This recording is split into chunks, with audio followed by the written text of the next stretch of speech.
movie improvy. Hello.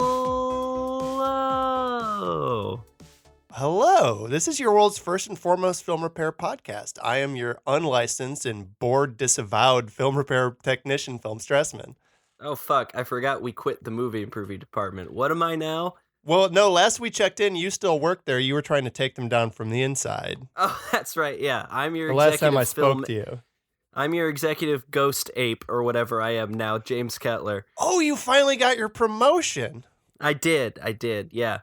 Yeah. So Herbert finally gave it to me. The son of a bitch. He gave it? Who's Herbert? Our boss, Phil. Oh, I thought our boss's name was Robert. No, Herbert's the one who came in and made all them changes that made you be like, fuck this, I'm out, and set your trash can on fire. Oh, I thought they were just afraid of my dangerous ideas. Well, you did keep saying that. Yeah, they're all just afraid of new ideas. James, does that mean, if you got the promotion and you are a ghost ape, does that mean that you are now, in fact, a dead, haunted ghost? Yeah, yep. Oh, wow. How spooky. What's it like on the other side? Cold, windy, chains are like really in style again, and it's really annoying. They're so loud. Sure, just everybody's rattling those hot new Gucci chains. Yeah. Those red bottom chains. Yep. Except the red it's actually blood that's on there from dead ghosts. Yeah, it's their blood. They're all looking for their murderer. Look, and you can confirm or deny this for me now since you sort of had the inside scoop, but I've always heard that when you pass on to the afterlife, you can choose, sort of one corporeal piece of your own body to take along there with you, and it seems like blood's always been a really popular option. Mm-hmm. Yeah.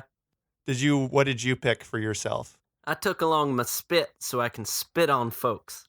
Oh, cool. What a good answer. So you're just going to hawk loogies from the afterlife. They're going to find themselves in a little cold spot, and all of a sudden they got a wet splatty or mucus on their face. Yeah, no one else is doing it, and it sounded fun. It's incredibly disrespectful, James.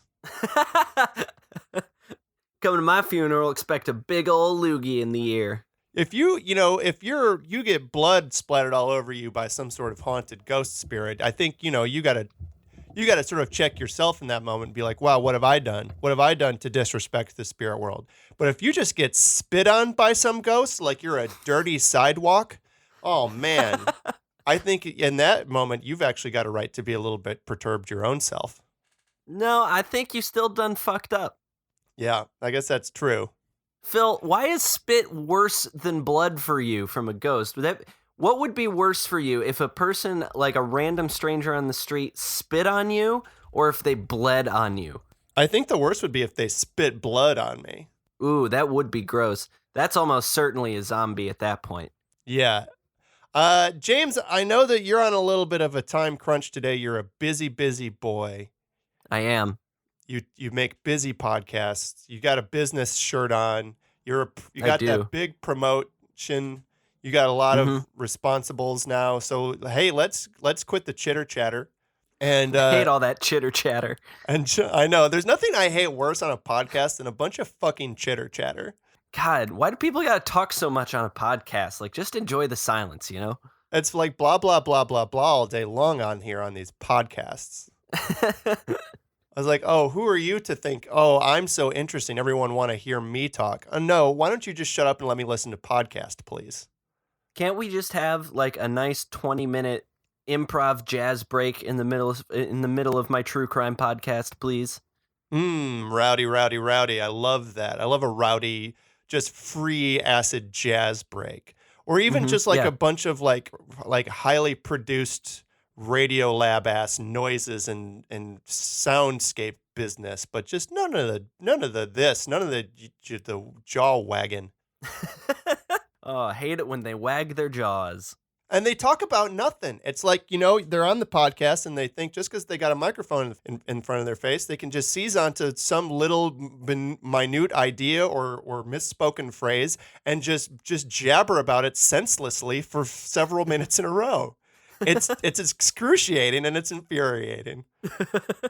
And frankly, they should all die. I think they deserve to die. James, now that you've passed on to the afterlife, you're real cavalier about life and death, and I like that about you. Yeah. Look, it's all basically the same. Every door is a window or whatever. Every door is a window. When it's like that classic saying, when God closes a door, he also closes a window because that door was, in fact, also a window. Also, the real phrase, I think, is when God closes the door, he opens a window, which implies that when life presents you with challenges and setbacks, you should kill yourself by hurling your stupid body out of a window. Because that's what God wants. No, it's, you're looking for alternative solutions or something. Yeah, to being the alive. Door's closed, I'ma go out the window. Yeah, but I live on the 50th floor. Thanks, God. Message received. James, let's bring this this sort of nihilistic energy that we've got going here into maybe repairing a trailer. Yeah, let's do it. Hey, I got a trailer I'd like to fix. Yeah? Big eyes, big guns can't lose, Alita Battle Angel. How about? Hey, so hey guys, can you come in here real quick? I gotta talk to you for just a second. I told you I was building the Android. I was building the Android lady. I told you guys about that. Yeah, huh? Listen, she's gonna come out here in a second, and I need you to just be cool when you see her. You know how when you write a happy birthday sign, sometimes you miscalculate the amount of space that you have on your poster board and write a great big H and a great big A, and then like, oh shoot, there's no way I'm gonna get those P's and Y's on here.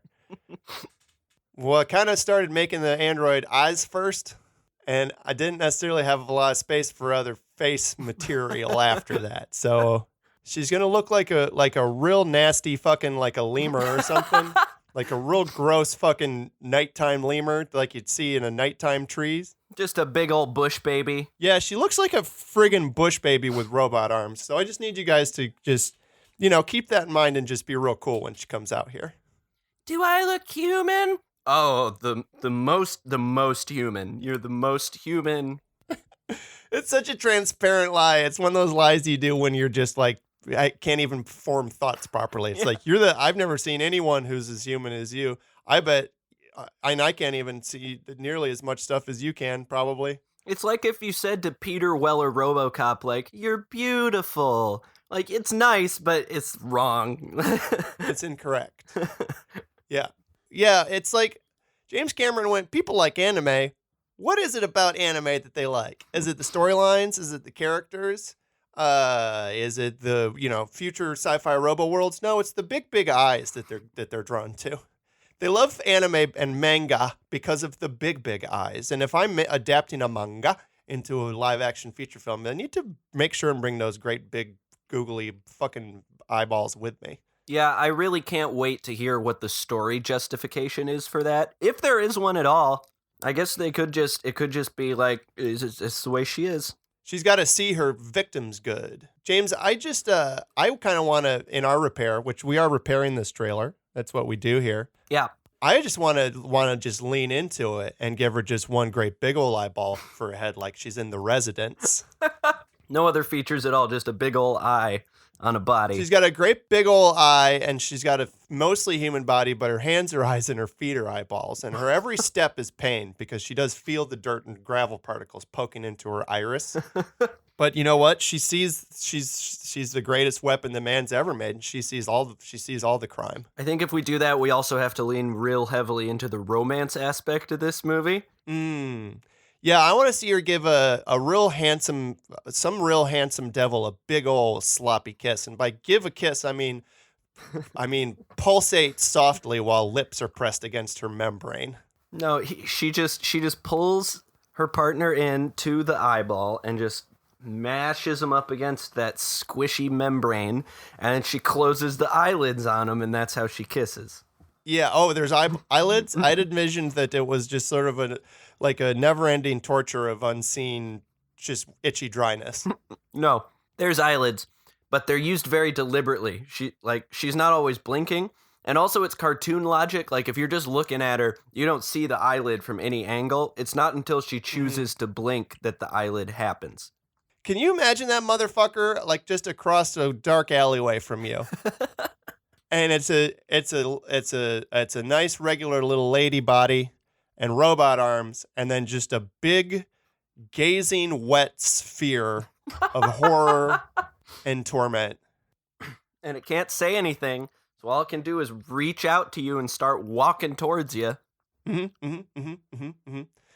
and I think this one's just called Anita Bigger Eyeball. That's some Bart Simpson prank called name shit. Yeah, is there anyone here named I Need a Bigger Eyeball? James, should we fix another trailer? Yes, we definitely should. Hey, you know what? We're repairing Gotti today, and that stars a fella you might have heard of, a little somebody called John Travolta. Yeah. Huh? What if we really celebrate him this episode? Really, really just maximize the fever, the Saturday night fever that we have available to us here, and just fix a Travolta trailer as well. Yeah, Phil, what are you looking at? I'm looking at Trading Paint. Trading Paint. I'm looking at Trading Paint. Got some onion rings there, huh? Mm-hmm, I do. Where'd you get food from? Jimbo's hamburger something. Oh, I love a Jimbo's hamburger something. I don't remember. Hamburger joint, hamburger place, something like that. Jimbo's hamburger something. It's got a meat, we think. It's a meal. We hope you'll meet us halfway, because we don't know what's in your sandwich. Steak and Shake's like motto is "It's a meal," and I don't know how you can not read that sarcastically. Yeah, I mean, it's all in the inflection, right? Because, you could be real emphatic with it and be like, it's a meal. It's a meal. It's not a tiny snack for babies. It's a fucking meal like a man would eat. Well, I would hope so. I'm at a restaurant. But yeah, you're right, James. The natural inflection is to do sort of a Flintstones, It's a Living reading on it. Yeah. Be like, it's a meal. Listen, so Trading Paint starring John Travolta is sort of like, if Talladega Nights was serious. I was going to say Days of the Thunder Rolls. So what I did there is Days of Thunder is it's an old NASCAR racing movie with Tom Cruise, and Thunder Rolls is a Garth Brooks song. Oh, yeah, I did not pick that up, but that's very good. Doesn't matter. It's a bunch of old ding-dongs in cowboy hats being like, I'm old, I'm going to drive the car fast to kill my son. I hate my terrible son. I'm going to drive a car over him as fast as I can. Yep. I will destroy my beautiful garbage son with the wheels of my fast car.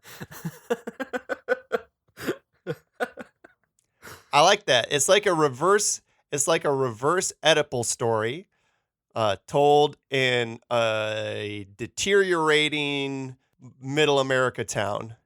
Mm-hmm. And it's the baby boomers, James, let's get real for a second, can we? Please. Baby boomers are killing all of us anyway. They're murdering us, the whole world, with their Facebook tweets and their fucking election votes and their climate denial and just their nasty badness. Their, Brexit, etc. Yep. So, what if we had a film that just made that text really explicit, just really put it all out there with the nasty old baby boomer garbage man, like in this movie, who wants to murder his beautiful, beautiful son with the wheels of a fossil fuel chugging fast car. What is dead will never die. The young will not overtake the old because we're going to kill all the young. We're going to murder all of you with Hummers. Oh, and God. all the things the millennials are killing, I think the boomers are going to use and turn them against us and murder us all. Golf courses. Yeah, they're going to kill us with a sand trap, but for real this time. It's a sand trap. They just got a dune worm for it. Yeah. I murdered you with a big plate of chicken wings from Applebee's. Millennials hate Applebee's. They hate going to restaurants. So I took my terrible, gorgeous millennial son to Applebee's and I shoved chicken wings down his little skinny fucking hipster neck until his blood came out. I took him to Chili's and I bought him a bloomin' onion and I force fed him the entire thing all at once. And the human body's not meant to contort itself in ways that would allow it to eat an entire bloomin' onion at once. So his jaw fell off and he died. I made eye contact and gave such a firm handshake to my terrible child that their bones flew out of them and death did visit their door. And you know what? My legacy is now dead, but MAGA, fuck it. We're going to make America great again for the last time because everyone will be dead. I hooked up I stole some military soundwave combat technology and hooked it up to a megaphone, and I said, "Merry Christmas," so loud my daughter's brain squirted out of her ears. Because she had the nerve to remind me that Hanukkah exists. She said, "Happy holidays" to me, and I said, your brain's about to squirt out of your ears day to you. Merry fucking Christmas. Yeah, and I think that movie's called, This Time. Great start. You've heard of millennials are killing this time. It's us who are killing them. So wait. I'm sorry. I'm the stenographer here. I just want to make sure I've got this right. The title of this movie is So millennials, it's this time we're killing the millennials. No. So you've heard of millennials are killing. This time it's us who are killing them. Oh, that's right. Okay. Coming to a theater near you. James, do you feel sufficiently warmed up to repair an entire film, do you think? I hope so. I'm hoping you've got some idea. Phil, what movie are we fixing again? We're fixing Gotti, named after the titular Teflon Don himself, John Gotti. It's an epic biopic about the life of the mafia, the king of the streets, Mr. New York gangster man himself, John Gotti, the last Don. And it's John Travolta's there. Yeah, this isn't so much a movie in a traditional sense with a narrative and a story and such and so forth. It is a series of disconnected scenes connected. I said they were disconnected, and then I said connected, which doesn't make a lot of sense. Anyway, tied together loosely only by the fact that they each have John Travolta playing John Gotti in them. Mm-hmm. It's sort of the only thing that kind of makes this a movie is that they put a bunch of goofy makeup and wigs on John Travolta and said, "You're John Gotti now." And Travolta proceeded to just play the same character he played in the O.J. Simpson show, basically. Just guy constantly puckering his lips and like putting his hands awkwardly on him face. Yeah, John Travolta prepared for this role by watching YouTube videos of baby first time eat a lemon. And I really appreciate his challenging take on the material. James's movie's bad. Can we listen? Can we fix it? Yes, can we help it? can. Can we improve it? I believe that we can. James, do you have a worst idea that you'd like to first? Phil, I have a grand total of 2 ideas. Are you fucking kidding me? Phil, this movie was a nothing. You're going to make me carry all of your water yet again? Phil, this movie, there was not one line of this movie that wasn't cobbled together from every other mafia movie. That's perfect. That's great. No, that means that we can make this any mafia movie that you want. That's true. All right, I'll give you my worst idea. It's that makes your other idea your best idea, so it better be fucking choice. You're right. I need to think carefully. So there's several different times in this movie when Travolta says like, they're gonna do this to me, John Gotti. Like he says I or me and then states his name. Like he's got to keep reminding folks who he is. And he looks directly at the camera and he winks because he knows that the audience for a John Gotti biopic is not necessarily going to be the swiftest bunch of swallows that ever swam. Yeah. So he's got to make sure that they know that, they know it's John Travolta. He's got to remind them like, this is a fictional film. I'm playing a role and that role is John Gotti. It's me, John. Now I know you think I'm going to say Travolta after that, but I'm not. This time it's Gotti. And then when someone in the audience 45 minutes in goes, "Hey, which one's Gotti?" It doesn't take very long for him to say again, "Oh, it's me, John Gotti." Now it is confused a little bit by the fact that there are 2 characters named John Gotti in this movie. Anyway, so my idea was, what if all biopics were like that, where the impression was so bad that you just had to constantly remind the audience who it was. Yeah, so it's the as you kind of hinted at, the key to doing a good impersonation is to yell your own name first. Like a fucking Pokemon.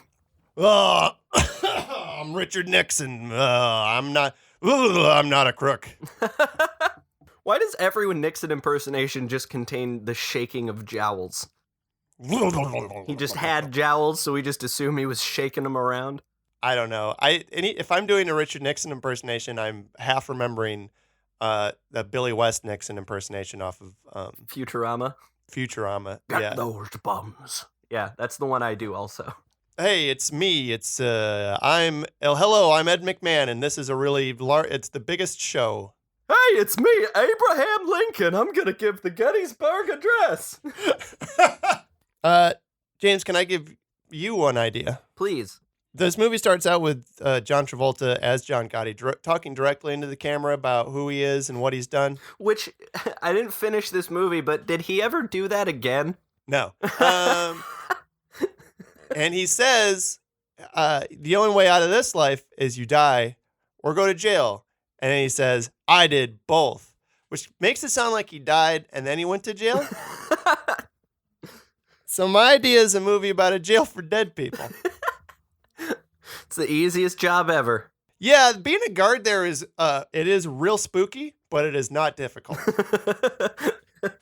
I guess getting everybody up for roll call would be maybe the most challenging aspect. It's like that movie. Have you seen that movie, The Last Shift? Yes. It's not that good.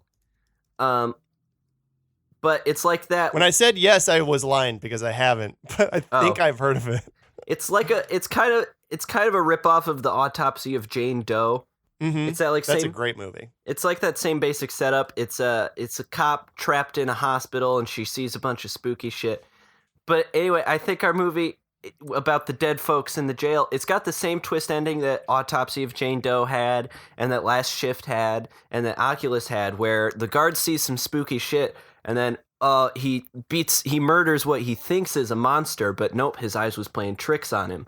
But it's okay this time because it's not a loved one or anything. It was just one of the corpses he was guarding. So you're saying he killed an already dead corpse? Yes. So, James, you're familiar, of course, with the cadaver synod or the cadaver trial? Yes, but why don't you remind our audience, because they're a bunch of dum-dums. Yeah, so in Rome in 897, a bunch of folks got together and they decided that the Pope Formosus, had been a real bad dude. And even though he was a dead, rotting corpse, they dug his stupid butt up and gave him an ecclesiastical trial after he was dead. Yeah, I do and know I think I think our movie takes place in a world where that really caught on. Everyone said, trying the living is hard because they can argue against you and stand up for themselves. We'll just wait till they're dead corpses and then put them on trial. And then we'll lock them up in prison jail.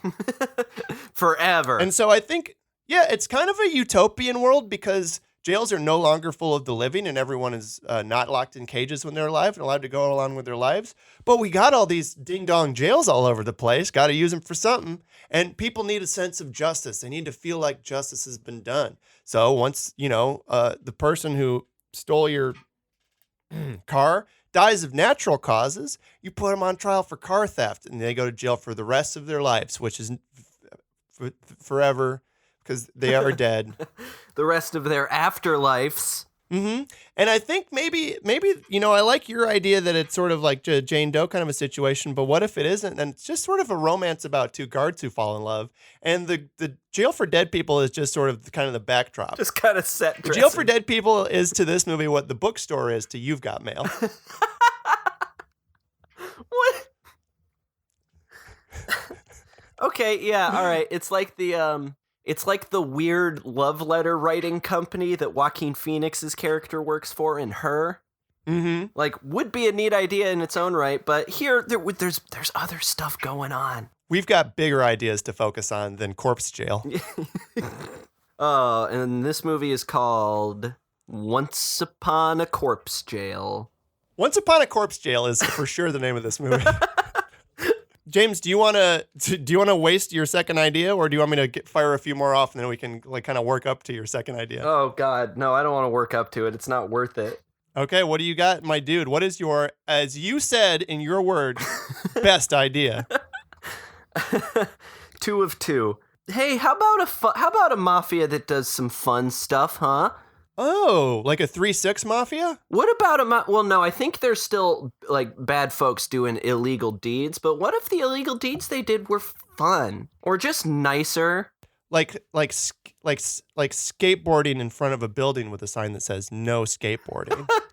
Yeah, it's fucking John Travolta in his bad wig from this movie. Just making his stupid pucker face doing sweet kickflips outside the courthouse, getting finger wagged by the mean old judge. Look, Paulie's dead, and I'm now the king of this family, and we're gonna do what I say, and we're all gonna wear Heelys in the mall. You heard about this guy, the cake boss? I don't like that. I'm the boss. I'm gonna bake better cakes than this guy. Well, okay, now, but baking cakes is, as far as I know, still legal. No, he's doing it under the table though. He doesn't have a license to sell those cakes. Oh man, it's a black market cake. It's a black market cake store. He just opens a store and calls it that. This is my black market cake store. I passed the health inspection and I've got all of my licenses, but don't tell the man about it. These cakes got. Do the cakes they've got drugs in them? Are you putting heroin inside of the cakes and the cakes are used to smuggle drugs? No, not even. Makes cakes taste like fucking shit. No, they're just criminally delicious. Also, I don't have a case where you can view the cakes. I just got a bunch of dudes in trench coats with cakes strapped to the inside. Go around back into the alley and Fat Timmy will show you a 3-tier rustic frosted wedding cake that I think would make your special day even more special. Brian and Terrence, I know it's a gay wedding, but I'll still bake you a cake. I'm a mafia guy, not a homophobe. James, that was a really good idea. Thank you. Thank you for sharing it with us. I've got an idea here called I Can't Read My Own Handwriting. Oh, this is an idea this is kind of a challenging idea. And it touches upon, some of the stuff that we got into with our Alita Battle Angel bit earlier. And there's a thing in movies, James, that I've been seeing a lot of lately, and it's taking an actor who doesn't look like a somebody and putting a bunch of stuff on them until they do. I'm talking about Batman in that Dick Cheney movie. And I'm talking about Russell Crowe playing the Fox News man. And I'm talking about, of course, our favorite Tilda Swinton putting a penis on her body. But James, we've got the technology, prosthesis, makeup, CGI, special gym diets. We've got the technology to transform any actor into any other person who's ever been alive. But why are we limiting ourselves to that? Why don't we push our imaginations further?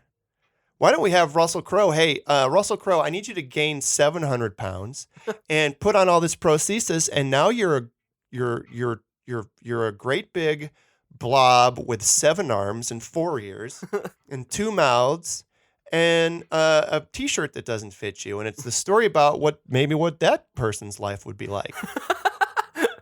I don't know if you know this, James, but most shirts are made for people with 2 arms. Mm-hmm. Yeah. That's why they're a T-shirt and not like a F shirt. Yeah, this one would be, I think, maybe a sort of a runic shirt, an X shirt, maybe. Yeah, that rune it's like a H got a 7 stuck in it. Yes, I do. It's like that for shirts.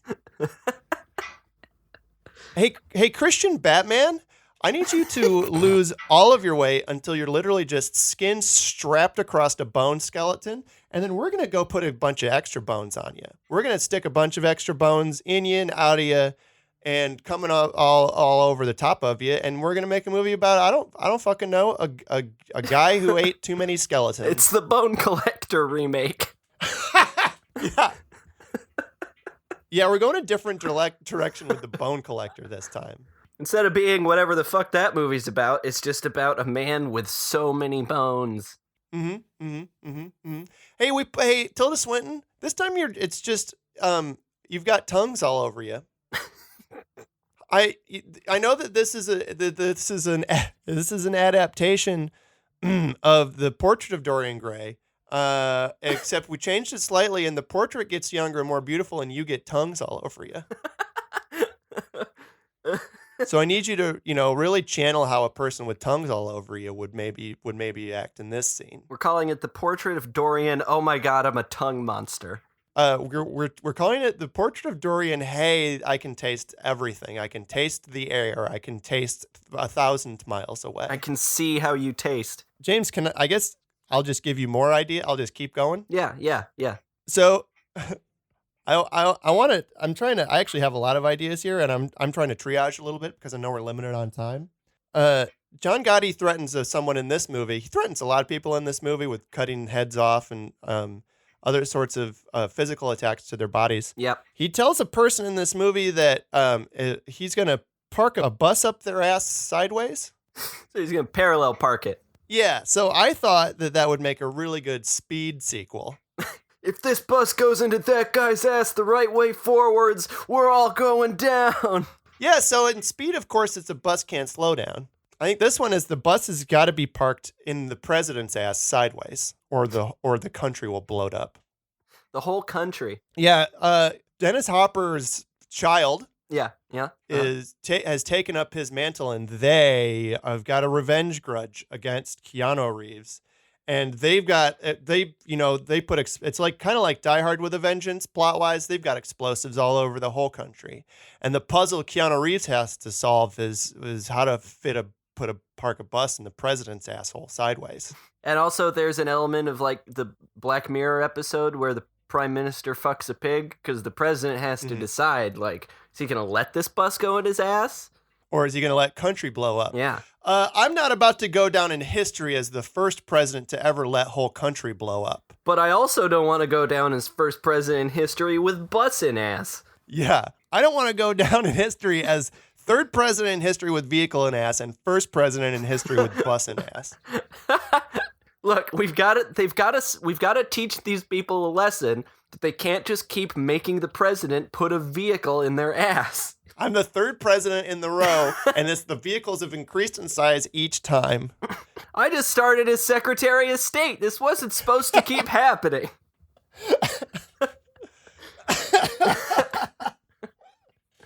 I feel like maybe it's a pattern, and maybe we should stop letting them do it. Oh, nope, the doctors are here, and they have the speculum.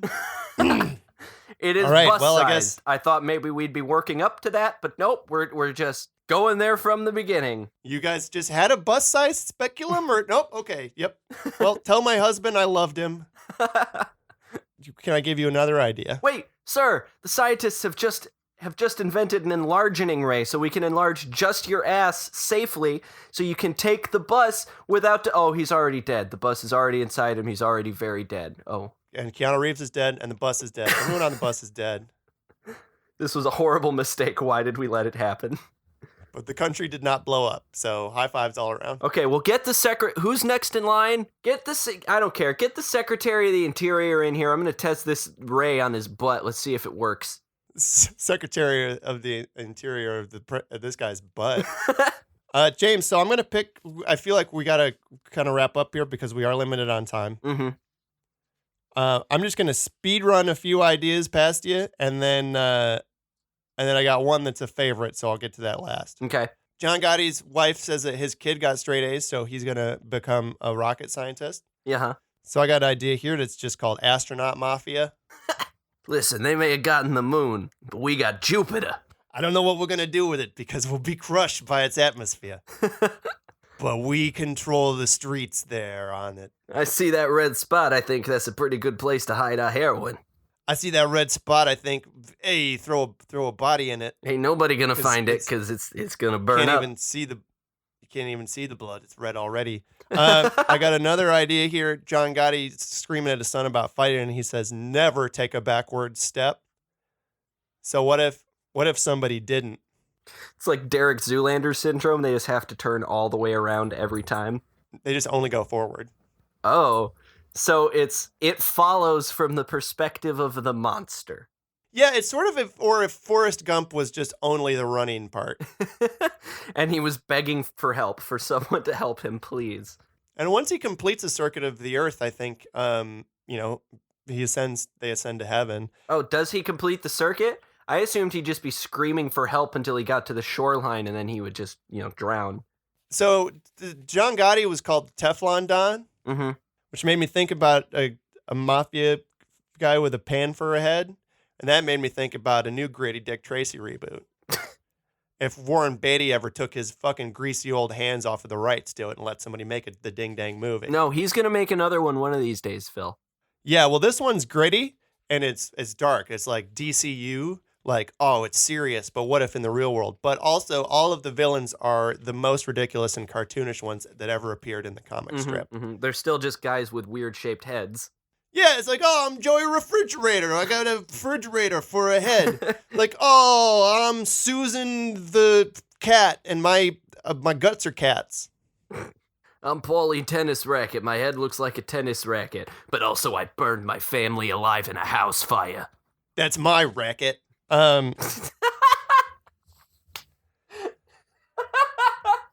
All right, this is my last one that I'm going to give you because I like it, and then we're going to figure out which one we're going to do. So there's a guy in this movie, and he's based on a real-life guy who was a mafia dude who pretended to be crazy and only ever left the house in his pajamas. Yeah, He was dressed up in his pajamas all the time, and everyone's like, look at this goof. He's just only wears his pajamas. So I thought, what about that, except instead of pajamas, he was a furry.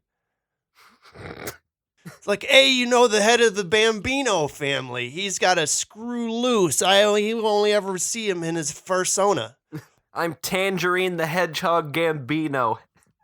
I love to eat peanut butter and murder my enemies in the street.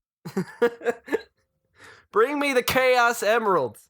All hedgehogs crave emeralds. Yeah, the Chaos Emeralds. But I'm saying not just that fast blue hog, but all hedgehogs crave chaos emeralds. Right. They love two things. They love eating a little strawberry. They want to sit on their bellies and eat a little strawberry, and they want fucking chaos emeralds. Yeah, Sonic's quest for the Chaos Emeralds is based on real life hedgehogs' never-ending quest to collect all the Chaos Emeralds and stop time and murder us all with their quills. James. Yeah. What movie are we gonna make, my dude? I like Mafia Cake. Yeah, Mafia Cake is good. I would say Mafia Cake or The Jail for Dead People, I think, are probably my two front runners. Oh, man, Jail for Dead People is really good. Let's do Jail for Dead People. Okay, we're doing Jail for Dead People. So the plot for this one, I feel like we kind of hinted at it. We got two guards. One of them is, I think, an old curmudgeon, and they're really stuck in their ways, and they care about the rules hard. I love, rules. Everybody's got to be at lunch at 12 p.m. sharp, or else I'll hit them with a nightclub. Hey, don't, you're going to get solitary confinement if you don't rot better. Keep your eyes in your skull, McMurphy. Hey, McMurphy, I'm sick of telling you to keep your fucking eyeballs in your skull. If I gotta pick them up off the floor one more time, that you're going in the hole. Johnston, shoo those crows away from your entrails. They don't belong there. No crows in the jail anymore. I don't care if you're the bird corpse of Alcatraz. Get that shit out of my prison. You're leaking embalming fluid on my shoes. That's a night in the box. Why'd we embalm you? I don't know. Your fingernails grow too long. That's the night in the box. The box is a coffin. The gases escaping your decaying body sound like spooky moans. That's the night in the box. But then I think there's a new hire, just got on the job, and they're a real progressive. They got a lot of new ideas. I think solitary confinement for corpses is cruel and unusual punishment. They need to all be together in the yard. We need to work on reforming the corpses, not just punishing them. Yeah, have you seen these statistics? They're giving like the big presentation to the bigwigs at the jail, including the warden and our old curmudgeonly guard. And they've got all their charts. And they're like, this jail's been open for 40 years and we've never released a single prisoner. We're not doing our jobs as reformers. You guys have all dropped the ball. Son, I don't think you understand the premise of corpse jail. I don't think you understand the Constitution. Look, you're imprisoning them. That means these corpses are citizens, and they have rights. Death, liberty, and the pursuit of happiness. But, and so I think, this new upstart and that old guard, they're really at each other's throats out of the gate. Corpses don't change, I'm telling you. I've seen it for years. Well, they do change in that they rot. They change significantly and they get a lot mushier and worse, but like their character, who they are, is not altered as far as I can tell. As much as we can measure that sort of thing in a corpse, there's no change. Look at Mrs. Hernandez over here. She's been in this jail for 30 years, and she's reformed herself completely. She doesn't have any skin or organs or flesh. She's just a beautiful, well-behaved skeleton, and she deserves to be reunited with her family. And then, over time, I think they both start to see a little bit of their own, the value of what each of them brings to the table. And they also start to see a little bit of the fact that they're profoundly sexually attracted to each other. And there's a lot of heat. There's a lot of energy between them. Mm-hmm. And then, oh man, word comes down the wire. The bigwigs up top decided that it didn't make any sense anymore to have corpse jail. The new president, who's just ascended to power after the last 3 presidents got murdered by getting stuffed up their butts, has decided to make a lot of changes in this country. The whole country got saved from getting blown up. And I think that everybody's feeling a new lease on life. It's morning time in America again. And we don't want nasty old buildings full of rotting dead people anymore because that's weird and it doesn't make any sense. And so I think the old guard and the new guard, so to speak, have to, team up finally and use the power of their love and their passion to fight to keep their jail open. And I think they do a whole big Weekend at Bernie's stage play where all of the dead, rotting prisoners all put on a play for all the jail bigwigs to talk about how much they love the jail and how reformed they feel, and how if they close the jail down, they're just all going to get eaten by coyotes.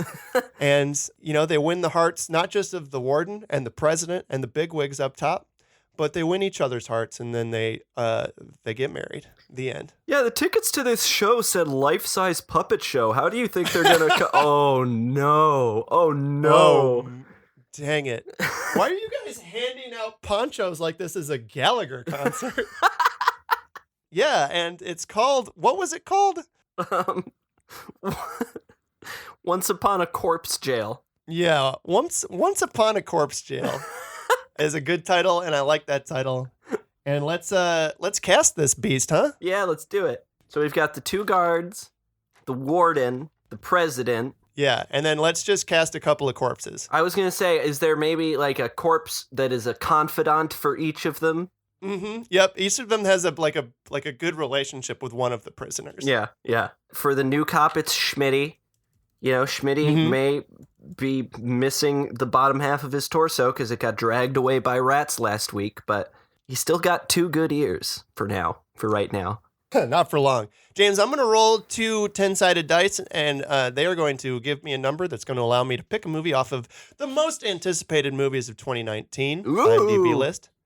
And then I'm going to roll one of those same dice, and we're going to get an actor to play the role. First up is Old Guard named... Eugene Horowitz. From the movie Disenchanted. We got ourselves... It's James Marsden. Yes! As our cranky, beautiful old man. Just our gorgeous, curmudgeonly old guard. And he's going to first be rivals with, and then fall in love with... Skylar Beaumont. From the movie... Skylar Beaumont, huh? Yep, Skylar Beaumont. Fucking Skylar. Eugene and Skylar. From the movie Midway, we've got ourselves a Luke Evans.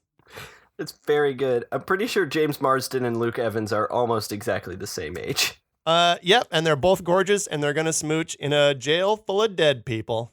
But James, who's going to play that nasty old warden? By the way, I've been getting caught up on Riverdale, and can I tell you how much I enjoy that the warden's name is Warden Norton? That's pretty good. So ours is going to be Warden Gordon from the movie Going Places, the spinoff of The Big Lebowski. What? Uh-huh. Our Warden Gordon is going to be played by one JB Smoove. I love that so much. Holy shit.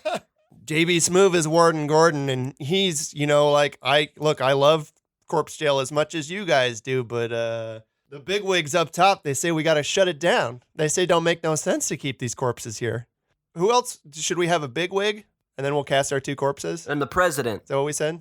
Oh, the president. Yeah, he's the bigwig up top. The president from the movie Alita Battle Angel. Oh, boy. It's going to be Earle Haley. That's terrifying. Finally, in the role he was born to play, the president of the United States. Just still doing like his Rorschach shtick, just as the president. Yeah, he's a nasty, creepy. He's Freddy Krueger. He's President Krueger. President Rorschach Krueger. President Freddy Rorschach Krueger. Never elected to office, but oops, everybody. Next in the, I was the Secretary of the Interior of the president's butt, and when the president died, well, dang it, I got to, the responsibility fell to my shoulders. Let's cast a couple of corpses. Corpse number 1 from the movie Fighting with My Family. Mm-hmm. We've got ourselves a Nick Frost. Damn, that's good. Yeah, I really want. I can't wait to see just the manic, physical comic energy he brings to playing a dead fucking corpse of a dead body. It's gonna be really good. Yeah, he's such a charmer, and he's so dang funny. And him playing a still unmoving, dead, lifeless corpse is really gonna be something. I smell Oscar. Oh god, I just saw that fucking Sonic the Hedgehog poster again. It made me want to throw up in my mouth. Wait, which one? The one where you can see his legs? No, the one where he's just a disgusting silhouette. Yeah, with a normal body and a giant head. All right, last up. Last corpse from the movie Spider-Man Far From Home. We've got ourselves a Cobie Smulders. Yes! Yes. Cobie Smulders, right? Explain. Because she's a moldering old corpse. Is that a word that means that? It is a word that, yeah. Molder means slowly decay or disintegrate. Really? Yeah, James. Learn a fucking something. Hey, maybe you're looking at a book. Learn a book. Wait, James, so I know that we talked about the title being Once Upon a Corpse Jail. Can I pitch a different title at you real quick? Of course. Based on sort of our premise and the plot, and what it stems from. Mm-hmm. What if instead our title was You've Got Jail for Dead People? Yeah, I mean, it has to be. You've got jail, You've got jail, parentheses, for dead people. For dead people. Mm-hmm. And then our tagline's going to be, the jail is for dead people, the movie's for everyone. Because I think people are going to be really confused, and they might just think it's a movie called You've Got Jail, and we're saying that's only for dead people, the movie is. Oh. So I really want the tagline to communicate that this movie is for everyone. No, it's not. Living people can see the movie. Please don't Living people can also see the movie. Please don't pack corpses into the movie theater. We don't want that. James, we've done it. Oh, man, we sure did. Thank you, James. Thank you, Phil. Thank you for listening. Thank you to Cusick for the use of your song Dragonfly. You could maybe rate and review this program on iTunes or whatever, or just subscribe to it. Some of you subscribe, and that's great. I see every time the episode goes up, a bunch of people got it automatically because that means they're subscribed. If you hear this and you really like it, friggin' subscribe, and you'll just get it all the time. And then if you like that, you can go on iTunes or wherever and rate and review us, and that'll help other people find the podcast, and then they get to listen to us talk about dead, rotting corpses for an hour or so. You can follow us on Twitter at Movie Improver. You can follow me on Twitter at Phil Stressman. You can follow James on Twitter at Doc Professor Man. And when life gets you down, and the essence of breath and your soul and life has escaped your corporeal body, and you're just a dead ass pile of meat on the floor, the only piece of advice I have to give you is Come on, step it up. Gotta go fast. Step it up. Goodbye. Okay, bye.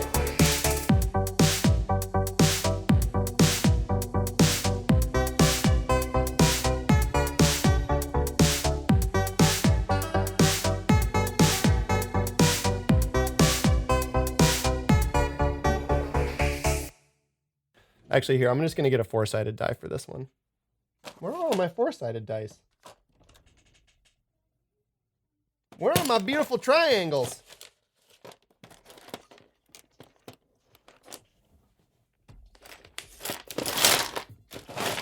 My life's in shambles. I can't live without my beautiful triangles. Look, fuck it.